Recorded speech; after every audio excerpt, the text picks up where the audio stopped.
Thank you, girls, for this great introduction. Dear fellows, as you know, today we have the chance to be joined by Her Excellency, the Ambassador of the Netherlands to Lebanon, Mrs. Hester Thompson.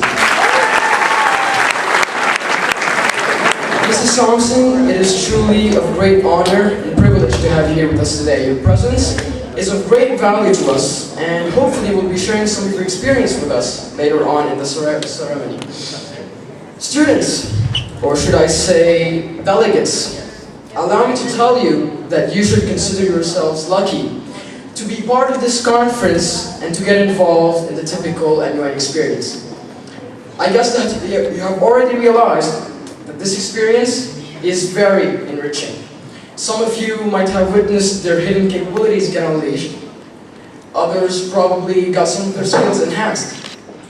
Either way, I am certain that all of you unleashed your ambassadorial potential. Each and every one of you became, even if it was for a day or two, an ambassador. An ambassador that shares thoughts, ideas, and opinions loudly and publicly. And the great thing about this is that you weren't tackling trivial issues. Rather, you were exposed to critical issues in our current time that are affecting not hundreds, not thousands, but rather millions of people from many different countries around the world. And this is what makes this experience so special.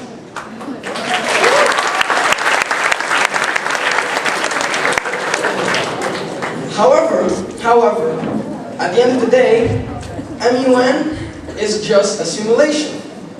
In those 2 days, you were just imitating political leaders of the world.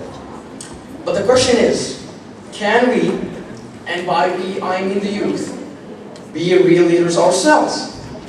Can we have a stance regarding world problems? Probably one of the most cliches we hear is that we, the youth, can make a change. We, the youth, can change the world. We have heard this statement so much that sometimes it really irritates us. Now let's face it, as teenagers, we have quite a lot of things going on in our minds. College applications, future career choices, who we should ask to the prom, etc. So global issues do not really sit on top of our list of priorities. But let me tell you why they should at least be on our priority list. I believe there are two really simple and straightforward reasons for this. First, we live in this world. And second, nobody's going to help us if we don't help ourselves. As simple as that. In fact, I know a really short story that interprets this idea. So, the story starts when a wise man crossing a bridge sees a stranger coming towards him, okay? So the stranger was holding the end of a rope in his hand, with the other end wound around his waist. The stranger asked the man to hold the end of the rope, and then suddenly jumped off toward the river below. He asked the man to hold on and to not let go. The man tried to pull back the stranger, but he couldn't due to the stranger's heavy weight. The stranger tried to remind the man that his life was in his hands. However, the man knew that if the stranger pulled himself up just a bit, together they could actually get the stranger back to safety. But the stranger was not interested. The man stated again, "I will not stand here and hold this rope. If you want to live, you must start moving now, and I will help you." So he waited a few minutes, but there was no change in the tension of the rope. So the man kindly said, "I accept your choice," and he freed his hands. I think the lesson that we should learn out of this story is pretty clear. Our assumption that some wiser men are taking care of global issues should not lead to our indifference about them, since most of these issues concern us too, either directly or indirectly. So it's up to us to choose whether we care about those problems and at least try to act upon them, or whether we stay indifferent. It's up to us whether we pull ourselves back to the bridge or drown ourselves in the river. I believe there are many, many pillars that would make us good citizens of this world. However, today, I'd like to focus on 3 of them. So no big deal, okay? Just 3 pillars. The first pillar I'd like to talk about is expression. I think it is crucial for us as individuals living in this world to have a solid opinion based on a clear vision of the biggest problems we are witnessing today. In such a time, neutrality isn't the thing we need, nor the thing we want. And as Dante once said, the hottest places in hell are reserved for those who, in times of great crisis, maintain their neutrality.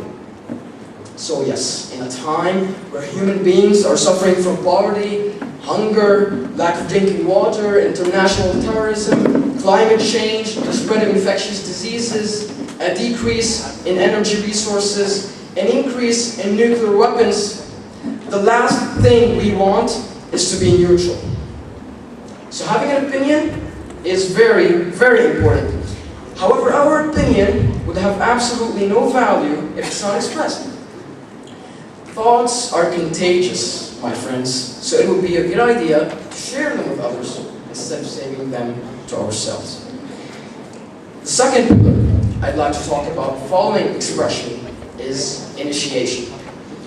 Initiation is undoubtedly the hardest part of any action. However, logically, no change could ever be achieved without taking the initiative to make it. As youth, we need to dare to initiate. We need to dare to take the first step towards change. Back in her days, Mother Teresa said, "Do not wait for leaders. Do it alone, person to person." And at no point in the history of mankind has it been as possible as it is right now because of social media and the power of so many technology tools that exist. Today, believe it or not, we are capable of bringing men, women, boys and girls from every background imaginable to leapfrog past the leadership waiting game and actually be the change ourselves. Lastly, I'd like to talk about openness. Because at the end of the day, our global citizenship and our responsibility towards this world can never be achieved without it. Although it is true that it is initially practiced in the context of our local community, however, the global aspect of it cannot be achieved without our sincere willingness to be open to other cultures and to the traditions, beliefs, and ideas of their people. The best thing, I would say, that we could do to improve our global citizenship would be to create a fair balance between our patriotism and our openness to other cultures. Mahatma Gandhi would actually agree. In fact, he once said, "I do not want my house to be walled in on all sides and my windows to be stuffed. I want the cultures of all the lands to be blown about my house as freely as possible. But I refuse to be blown off my feet by any of them." You know, speaking about global citizenship in terms of certain pillars and factors makes us assume that it's quite easy to reach. But I think we've missed a very crucial point. Actually, the theme of this conference is very spot on.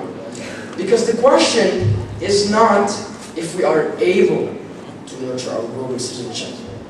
Rather, the question is, will we have enough faith in ourselves and in our world to be willing to nurture our global citizenship? Thank you.